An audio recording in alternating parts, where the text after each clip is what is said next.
All right. Welcome, guys. Thanks for being here. We'll just get started. Other people will join as they join.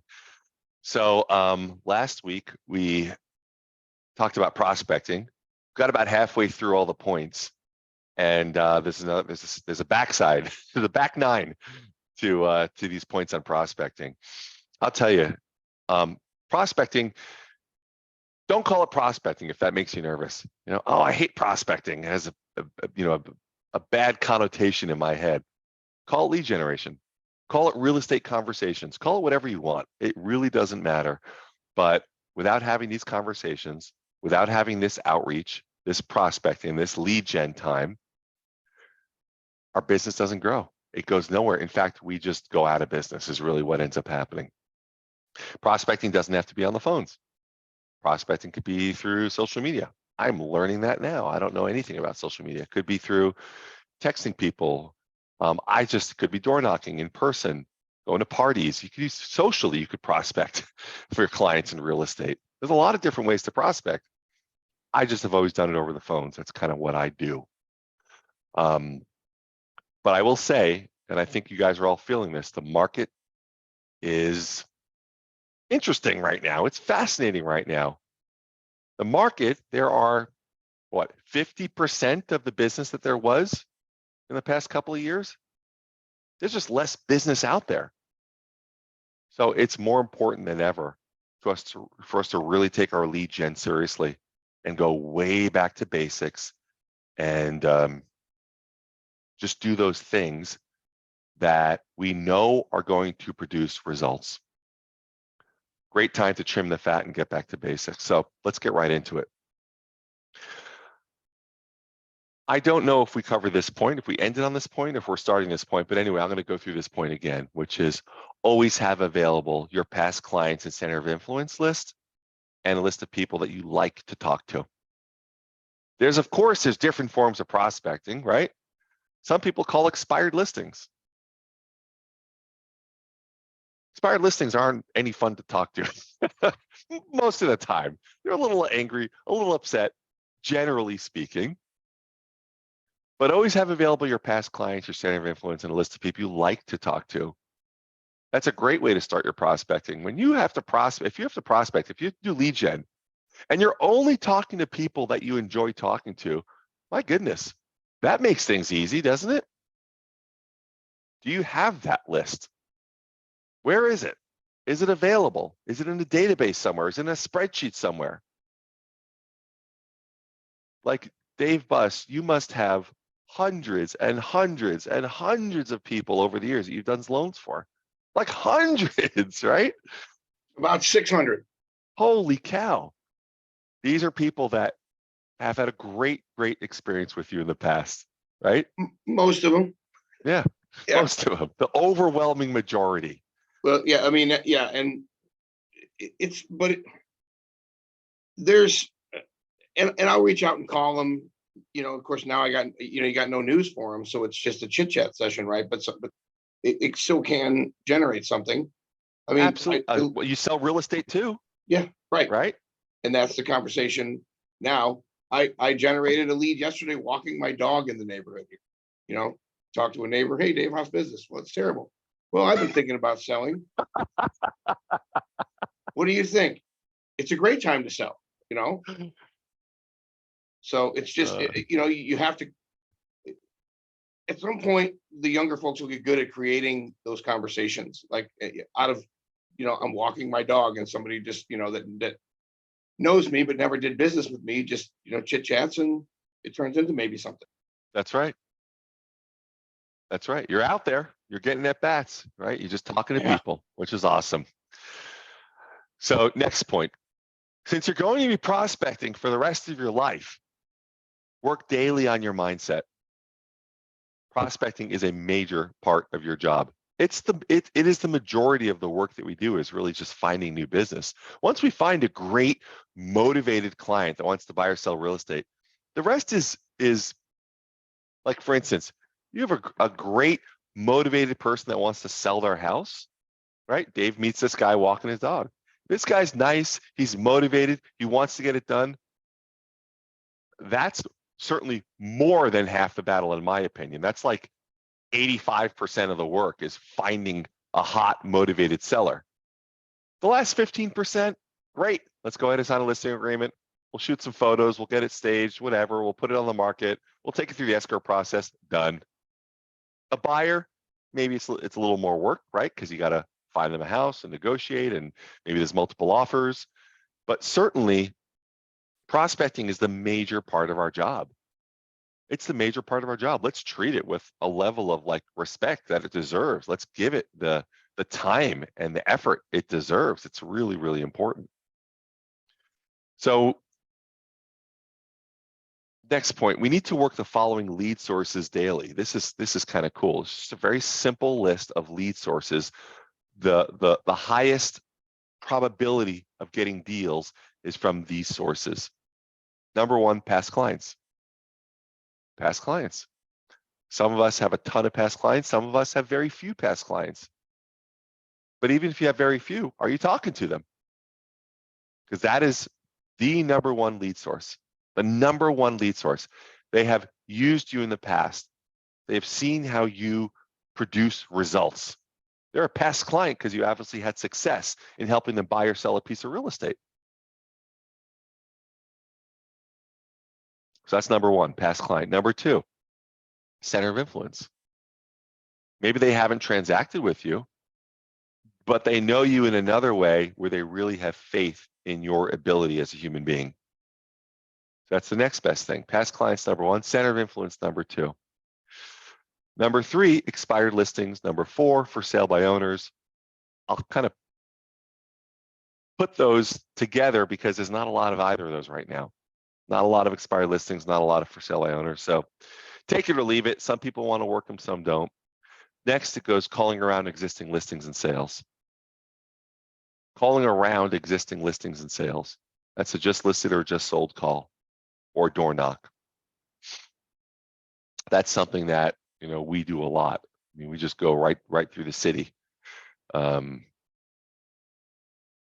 on doors is the next one. And then obviously open house is in there, but you can't always get an open house. So, you know, if you have an open house, that's always a good one. But those are kind of the daily lead sources, right? Your past clients, your center of influence.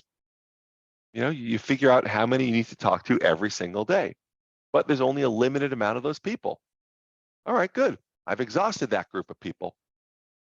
Let's say you have 200 past clients and center of influence altogether, and you want to talk to them 4 times a year. So you're really only making, in that case, 4 calls a day. You know, if you work, we're going to probably work 230 or 40 days a year, but let's say you only work 200 days and you have 200 people you want to call, and you want to call them 4 times a year, that means 4 calls a day. With 4 calls a day, you're talking your database once a quarter. But guess what? How long does that take? It could be 20 minutes and you're done. So you reach the limit of that group of people relatively quickly, then you got to go outside of that. So you just go right down the list. Past clients, center of influence, expired listings for sale by owners, calling around listings and sales, knocking on doors, just kind of work down the list. Next point. If you're going to call for sale by owners and expired listings, call them at around 8 a.m., 12 p.m., and 7 p.m. until you reach them. There was a role play actually for those of you that were on the master class yesterday with Tina Call. And she did a role play with Emily, who's just crushing it with expired listings. She said that same thing. She calls them 3 times a day. Morning, noon, night, morning, noon, night, morning, noon, night, again and again and again and again until they set an appointment with her. And I think Emily is on track to do about 50 deals a year. Now, in North Carolina, there's more expired listings than we have here. But the point is that what we can grab from that is the tenacity, is the commitment to like, damn it, I'm doing this. So we can always glean some stuff for that. Next point, you need to make a minimum of 10 to 12 contacts per hour when you prospect. Minimum of 10 to 12 contacts per hour. and you need to prospect a minimum of 2 hours a day, no matter what your goals are for the year. So 10 to 12 contacts an hour, 2 hours a day, 20 to 24 contacts. Sean, you're door knocking like 3 hours. You're probably getting 35 contacts, right? Roughly, something like that. I did 3.5 hours yesterday and I got 25 contacts. Hell yeah, dude. Nice job. 3.5 hours. God damn it. That is excellent. And that's at the doors, by the way, people. So in East Manhattan Beach, 3.5 hours, 25 contacts. By the way, take this in. He talked to about $70 million in real estate owners yesterday. That's pretty cool. Not like conversations, 25 contacts, $2.5, $3 million per home on average. You were in conversation with roughly 70 million bucks in real estate. That over time, you can see how that pays off. That's $350 million a week. That's over $1 billion a month. $1 billion a month in people that are owners of $1 billion in real estate. That's some high level shit right there. Seriously. Like that's really high level, Sean. You're in conversation with people that are that are there that can make a decision. $1 billion. That's like a freight line. That's like an oil tanker. You know, that's a big deal. And you're having a degree of conversation, collaboration, you know, influence, discussion with that. That's a big, big, big deal. Great, great job. Now, 25 contacts, that's not 10 to 12 an hour. It's a little bit less, but guess what? All that tells me is that you're probably having some deeper conversations with people, which is great. Really, really, really good. Well done. Let's give a shout out to Mark while we're at it. What was your prospecting like yesterday, Mark? It was 3 hours and 12 minutes. I didn't make it to 3.5, but Sweet. Now, Mark has had, I'll speak for Mark. Mark has had his share recently of 4-hour prospecting days and 5-hour prospecting days, and maybe even more sometimes. That's on the phones, not at the doors. But I will tell you that this is what we are taking on right now as a team. You know what? Let's just take the governor off. You know, the governor, and I don't know anything about cars, but there's a governor that inhibits the speed that a car will go, right? I rented a U-Haul truck when I was doing something, and that thing, I could not get the thing above like 65 miles an hour. It was a big, like 26-foot truck. And I was volunteering for my kid's band, and so I was driving the truck. I had the thing floored for an hour and a half straight, could not get it above 65. There was a governor on that. Well, guess what?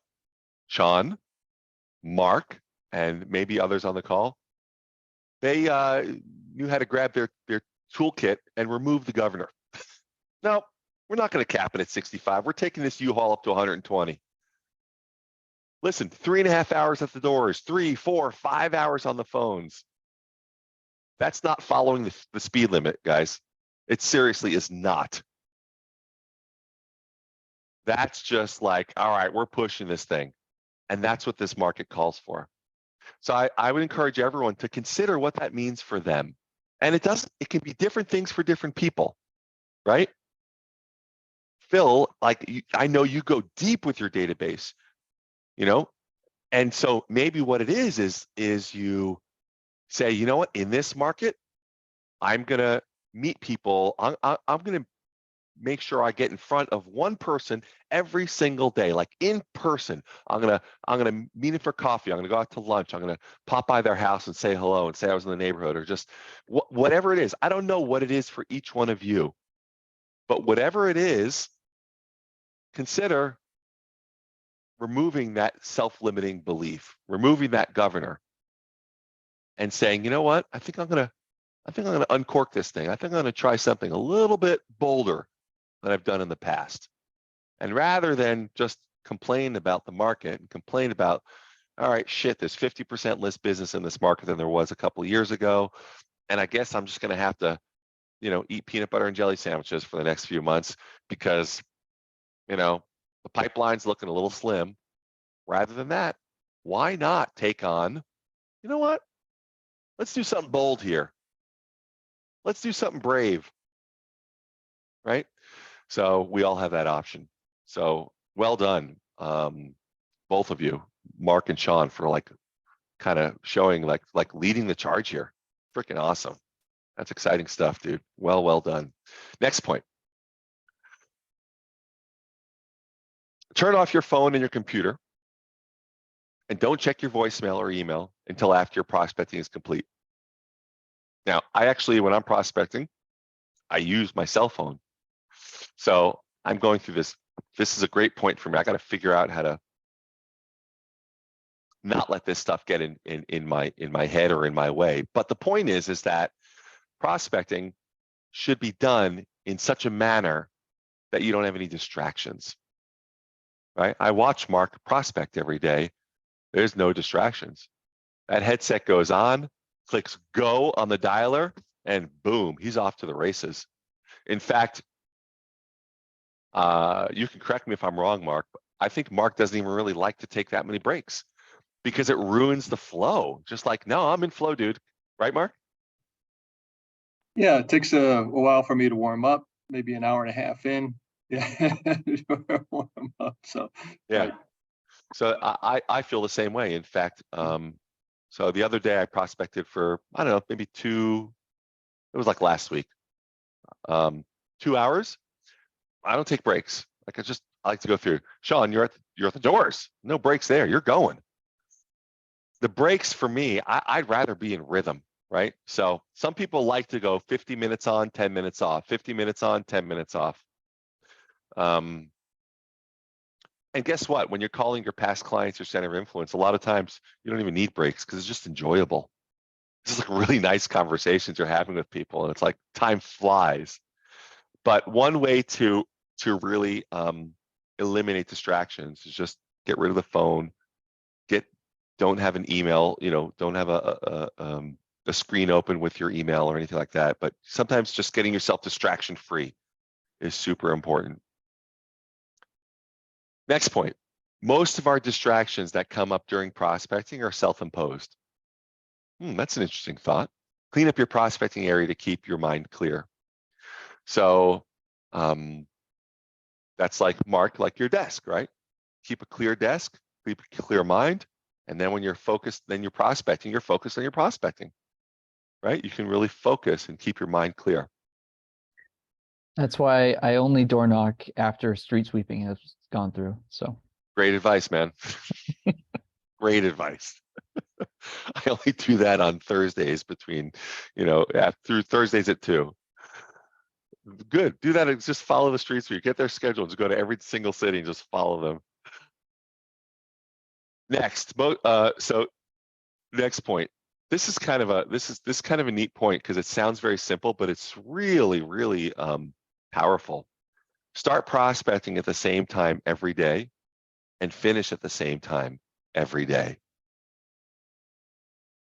And it goes on to say, if you have an accountability partner, it goes on to say, have a conversation with your accountability partner before you start and once you finish. So if you don't have an accountability partner, I guess it's not necessary, but starting and stopping at the same time each day, not just while prospecting, but while doing everything, it really makes that activity more workable, right?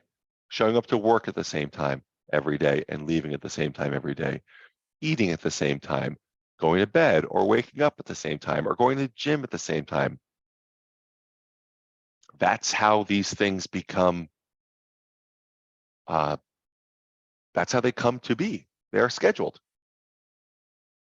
Because believe me, when it's something like prospecting, like lead gen, we can all think of other things we'd rather do.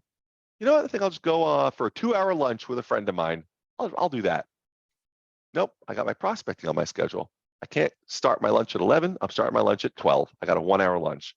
When it's scheduled, it occurs with a level of efficiency and effectiveness. So starting your prospecting and ending your prospecting at the same time every day, consider doing that.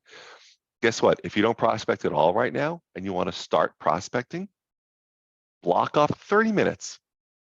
Okay, I'm going to block off from 10 to 10:30 every single day. I'm going to call my past clients in center of influence. You do that for 3 days. Guess what? I'm going to up it to an hour. I'm going to go from 10 to 11 every single day, and I'm going to commit to that. You know, it's not like you got to commit to 4 hours on day one. Don't do that, in fact. But grow accordingly. Keep raising your quality and your quantity, especially in this market.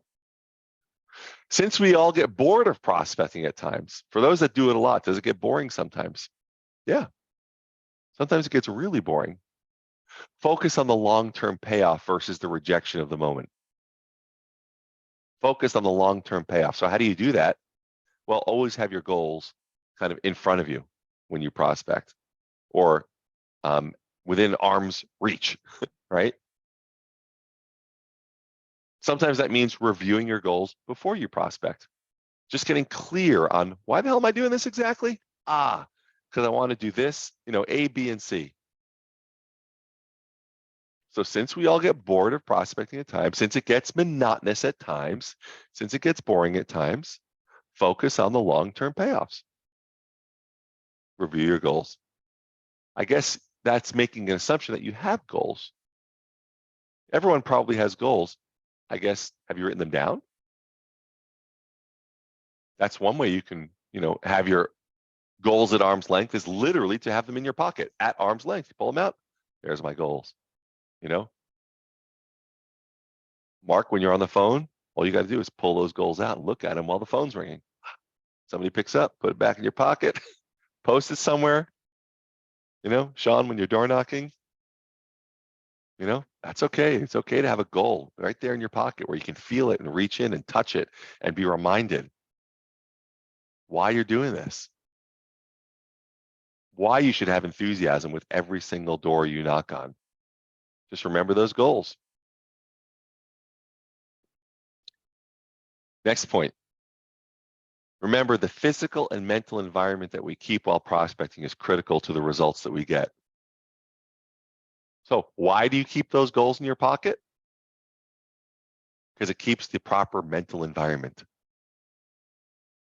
Why do you keep your desk clean, Mark? It keeps the proper physical environment.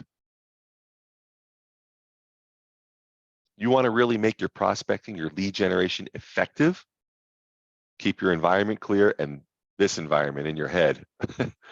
Really to keep that spick and span. Vacuum those, scrub down, scrub it down every day. Your mind, very, very important. Next point, keep your ego in check while prospecting. Keep your ego in check. There's no need to tell prospects how great you are. So Mark, I happen to know he's cold calling through Hermosa right now. Is there some nice real estate in Hermosa Beach? I'd say so. Sean, you're door knocking in East Manhattan Beach. There's some nice real estate there? Yep, I'd say so. Are we really going to go up to the, on the phones at the doors with an out of control ego? Don't you know who I am? People are like, I don't care. Keep your ego in check.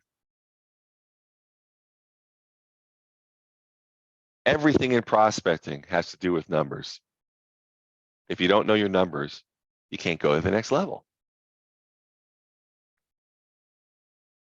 So again, we'll just use Mark and Sean as the samples to look at. We have a little sample group.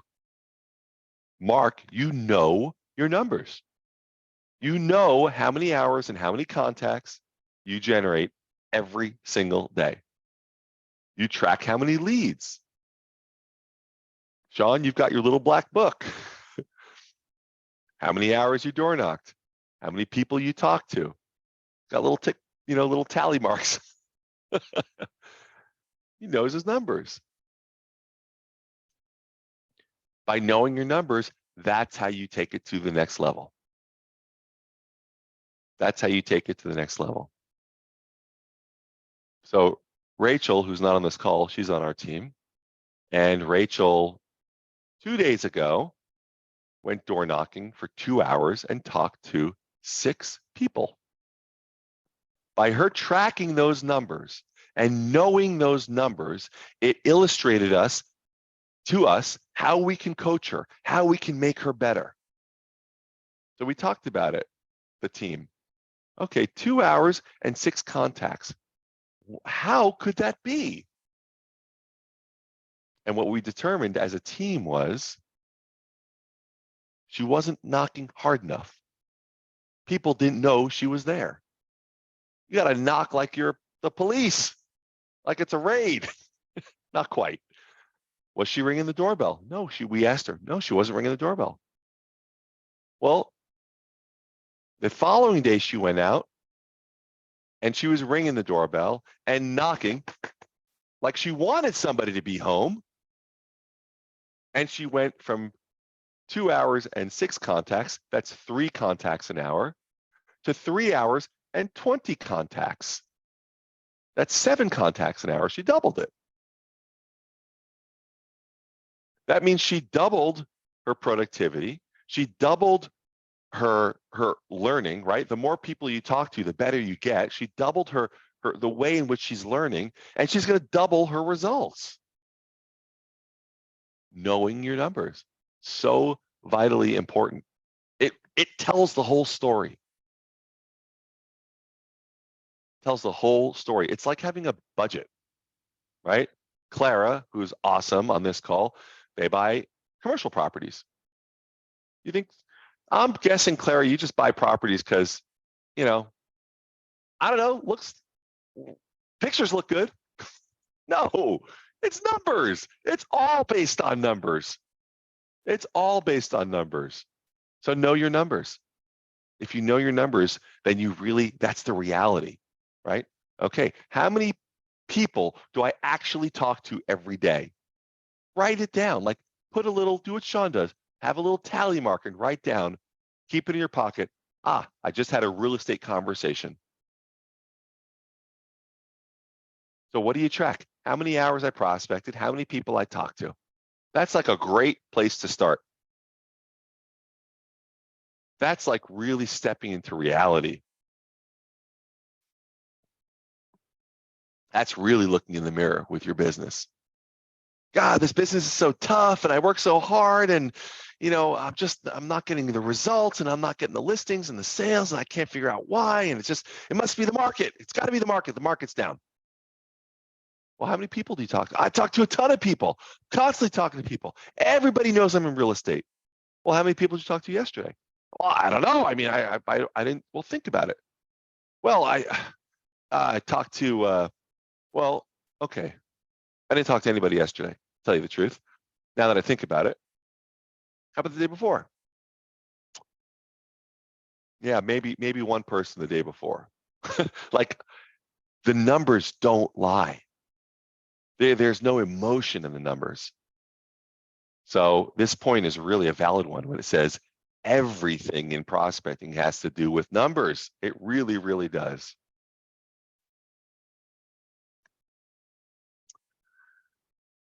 Next point. Remember, you are the only person in the way of finding the next prospect who wants to list or buy from you. You are the only person in the way. I guess that goes back to what we were talking about before, which is limiting beliefs, right? I'll tell you the truth. This point was tailor-made for me right now. I have not been doing enough prospecting recently. I've been telling myself I've been busy, and I have been busy, and I've been other things, and I'm being pulled in this direction and that direction. Guess what? I've got to make it a key priority.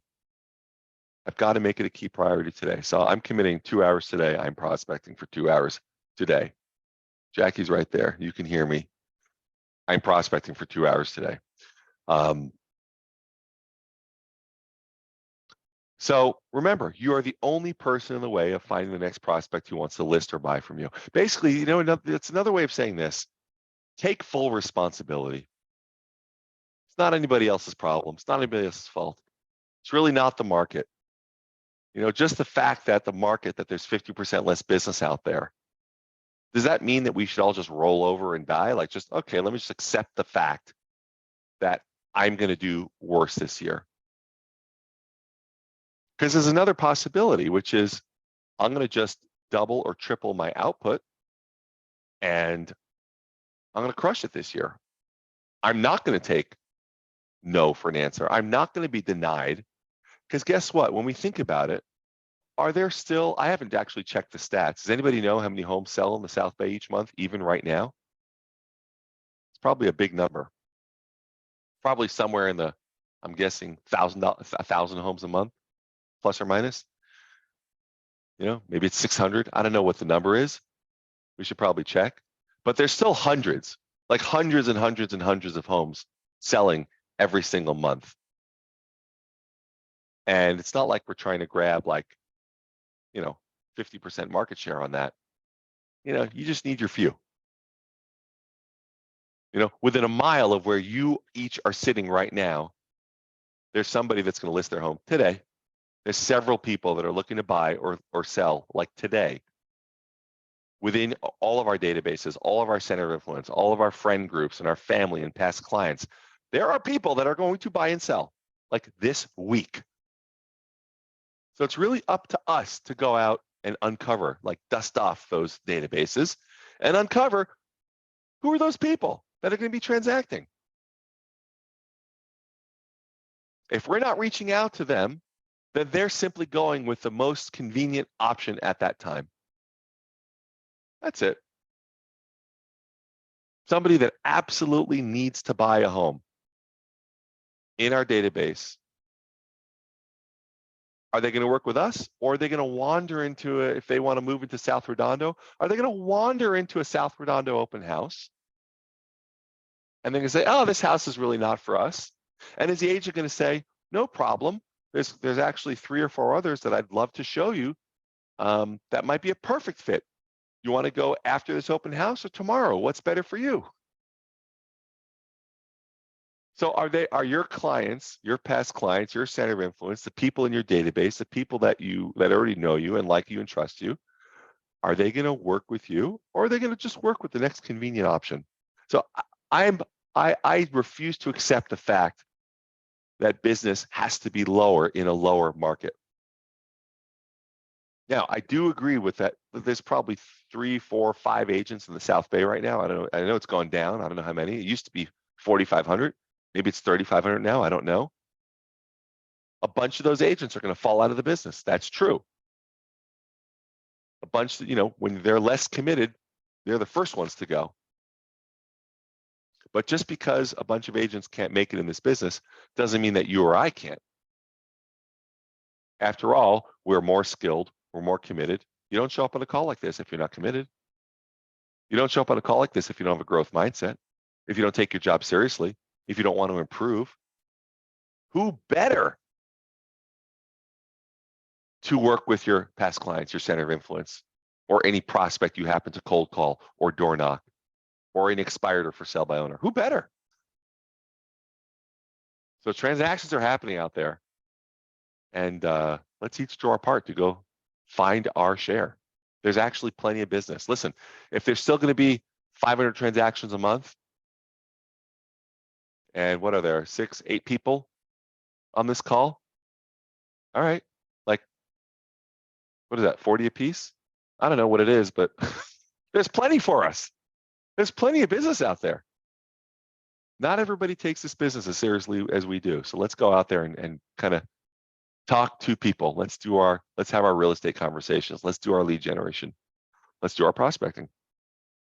Let's open up the mics. Anybody have anything they're working on or challenges they're facing that we can support you with as a group? Aaron, I just wanted to say to the door knockers, as somebody that lives in a house and I get door knocked quite a bit, there's a way to do it, and you know what I mean, and you certainly can study it. But the biggest thing I think is just be affable and come from a place of, hey, what can I do for you? Not, sell your house with me. There's a guy, and he's probably the top producer in if he's not the top producer in North Redondo, he's among them. And he door knocks me twice a year. And he is a giant douche. He doesn't make eye contact. He doesn't look up from his clipboard. He mutters and mumbles. I'm listening because I'm on headset, but I'm going to grab something. He's poorly dressed, but the guy knocks so many doors, and believe me, he flyers my door 10, 12 times a year with all of the sales that he's had in the neighborhood. And the guy's got, like, personally, the guy's got nothing. You know, and I just, it always astounds me that he does as well as he does. I mean, he spends a lot of money, I know, too, with the flyers and everything else, but this is a guy that has the charisma of Sean Pierce's right pinky nail. You know what I mean? But he's still out killing it. Yeah. So that's exactly it. Just make eye contact, be nice, and, you know, hey, do you need any, you know, if you need any plumbing or electric, like somebody impressed me with that. Like, you know, if you need any work done around here, I have a book of professionals that I know and trust that I can offer to you if you're interested. So, you know, that's Phil, your question there, or your comment there, that's, somebody impressed me with that. Just, hey, I'm here to offer you this, rather than, you know, sell your house with me because, you know, I'm here knocking on your door. Well, you know, give me something. Yeah. So Sean, why don't you, can you hold up to your camera what you use? So this is a little door hanger that we printed. Go a little closer. So really, this is the value that we try and offer value. Mm-hmm. Value piece number one. Really, we're local real estate agents. He talks to them, and then if he's not home, he'll leave that. But value number one, Claire says, what's that 20%? That's 20% off the chicken Dijon. 20% off the chicken Dijon, any size, any order. Is it mirrored for you guys? Nope. Oh, okay. So we have buyers, not 20% off the listing, correct, Phil? 20% off, but it's just like we want to offer value. So our value is, are we neighborhood specialists? Yes. We have 3 buyers that we're working with, you know, and we really, you know, Sean is sharing with them that he is committed to these 3 families. There's value in that. We're committed to these families. We really want to help them find a home here in the area. You know, who do you know? Or what about you guys? Do you have any plans on moving? There's a level of commitment, and there's a value, you're right, Dave, about just being cordial, being nice, making an offer. You know, how can we help? Is there anything you need? Is there anything we can do? And then the last little value piece is an actual piece of value. Listen, you don't need help? Great. Here's 20% off a chicken Dijon. Enjoy it. These are friends of ours that own the restaurant. We love these people. We want to support them. Go have some dinner and save some money and enjoy it. And thanks for your time. But I'm just, every time Hartley knocks on my door, Klapper, I go, I don't get it. I mean, the guy he makes no eye contact. It's like he's never been trained in sales. I've gone to his open houses too, and he sits there looking at his phone. He doesn't, you know, he doesn't say hello. Just, you know, he's just, and he's doing business. He's as successful as he is, despite himself. Yeah, listen. This is the simplicity of this business. You know, as long as you listen, you get up there and you just have at bats, right? Dave Buss is a big baseball guy. Just get up to the plate, keep swinging that bat, keep swinging at bats, and even if you're shy, or if you don't make eye contact, or if you don't look up, or if you're not cordial, you'll still find business. But my goodness, if you do the work and get out there, and you're a good person, and you're knowledgeable, and you have a good handshake, and you make eye contact, and you smile, and you're cordial, and you're nice, watch out. Like, the sky is the limit. Right. The homeowner will remember you. So, so Dave, actually, I got a little story about that. Sounds like I'm doing the right thing, because when I was knocking in an area of North Redondo,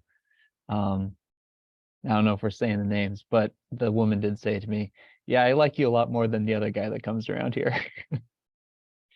But same person.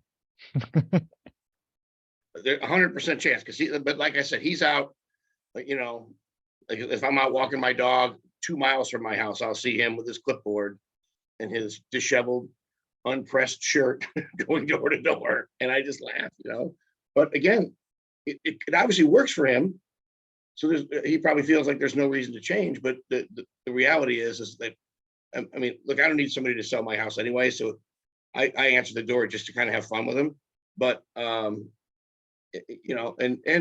realistically also, because it gives me some ideas sometimes. And like I said, the gal that was there at my door saying, I can, I have a book of, plumbers and handymen and, pool cleaners and whatever that are known and trusted. And, in the back of my mind, I was like, hey, I might be able to use somebody to clean my hot tub, once a month. And, it literally pulled out of her purse a hot tub cleaner card and put it in my hand immediately. And I was like, hey, there's, to your point with your door hanger there's value to that, right? Yeah, that is valuable. And certainly, 20% off Chicken Dijon is that's an expensive place for takeout, so it's a decent deal. That's right. That's right. Bill, what's up? Is there such a thing as a target door knocking? So for example, my neighbor has been remodeling his house for like 3 years. Non-stop agents, non-stop willing to bring buyers. They don't even want to list an agreement. They just want to bring their buyer in. I never get anybody, ever. Not even once somebody knocked on my door. So I'm just curious if they're actively seeking out somebody like estate sales, remodel, new constructions, etc. I don't understand the question, so rephrase it or tell me again. Sure. So my neighbor gets tons of agents coming to his house. Right. Right. I never get anybody. What makes you say that? Because he's told you that? He's remodeling. Yeah, he tells me that, and then he runs their numbers by me, and he asks me my opinion if they're legit. So, and he named, I know who the agents are. He named like at least 4 or 5 of them that I've either know personally or I heard of. Got it. Okay. So the agents are coming to his door, but they're not coming to your door. Never, ever. I never got a one single agent asking me to earn his business. And where do you live? Are you in South Redondo? No, I live off of Mulholland on Sherman Oaks. Oh, you're up there. Got it. Yeah, I don't know. I mean, there's areas that, is it hilly where you live? Yes, I'm on the hillside. Could be one reason. Like there's parts of, let's say, Palos Verdes that are very hilly, and they just don't want to hit the hills. So it's very possible that your neighbor, that it's a very directed door knock, because I don't know, maybe he may have put it on there as like a Zillow, like for sale by owner kind of thing at some point. No? No. All right. Well, for whatever reason, but yeah, I will tell you that sometimes those hilly areas, nobody wants to door knock those. Those could be incredible places to door knock because they're just never touched. There's parts of like beach cities, like actually, even your neighborhood, Dave. It's a flat neighborhood. It's like the streets are all in grids, super easy to door knock, and you get one guy and maybe do you get a lot of other people coming all the time? Maybe 2 to 3 a month. Okay. I don't always answer because I'm not, because sometimes I'm concerned that it's Jehovah's Witnesses. So, and I can see them coming up the driveway. Yeah. But if it looks like a realtor, usually I go down and they'll say, oh, yeah, maybe you've heard of me, and I look at them and go, well, maybe you've heard of me, But Right. but the one guy that's the super annoyance is like he's I'm the king of North Redondo real estate, and I was like, and every time he does it, I'm like, well, who are you again? Just to have fun with him, but Yeah. There's just Yeah, I think some neighborhoods there tends to be more than others, but certainly the topography sometimes does dictate that. Yeah, And sometimes that could be a really nice thing that works in the favor of those people that said, you know what, I'll hit the hills. I don't care. yeah, look at it this way, Sean. It's a workout and prospecting. If you work the hills. Two That's birds right. with one stone, baby. That's right. Mark, Thanks. Actually, I've got a question for Phil. Phil, were you thinking about door knocking or? So that's a good question. I never door knock or cold call in my entire life. I just cannot do it. I don't know what it is. I'm not a shy, I mean, maybe I'm a shy guy, but my thing is just going to social events and hitting my database and schools and, you know, and basically people that I know that I'm really good at. Like wherever I go, I Gotcha. make a point. I will, you know, in real estate. I think I need to, you know, but Gotcha. it's just something that, you know, I mean, I do send targeted mailers if I list in that community or, but I've never done it. And I mean, now, when I do walk my dog and I talk to neighbors, I tell them at least 5 million times I'm in real estate. And I do it such a casual and not directly. Oh, did you see this house? Or did you see that house? And I always bring up the topic of real estate. So that's how I mean, that's just how it's been. And I'm really good with social media. I get leads there as well. Gotcha. And it sounds like you're seeing the value and the possibility of actually of doing that. I think I need to, and I was going to, but that was just, you know, things like I got 2 listings last week out of nowhere, just randomly. So it's Awesome. maybe because I'm just like lazy and I'm not in, you know, just, you know, I don't know. I've taken tons of speech classes in school. I don't know what it is. It's just I can't commit to it. I do feel I need to. I need to do it. you know what could be a good entree into that, like an appetizer, use food terms. Sometimes something like door knocking can be difficult. Is it the most fun thing to do? No. Oh, got 2 listings. No time for that. Thank God. I didn't want to do that anyway. But it's like, you know what? I need to. I think I want to. I think I want to push myself. Sometimes there can be a very easy entry into that almost like short fuses this, because sometimes you think, listen, I'm a successful real estate guy. I'm this many years old. I'm not going to go door to door, you know, like a Jehovah's Witness kind of like, no, I don't want to bother people. Like we have these weird things in our head that we're actually bothering them or that we're too good for that or whatever. But sometimes there's something like we can have these little hacks that can get us to do things because we've changed the story in our head a little bit. So for instance, Phil, what if you were to go knock on your neighbors' doors and share with them, introduce, you know, some of them, maybe not all of them, I don't know. What if you're going to go to 100 neighbors right around you and say, you know, how's it going? My name's Phil. I'm a local neighbor here. I'm putting together a neighborhood directory.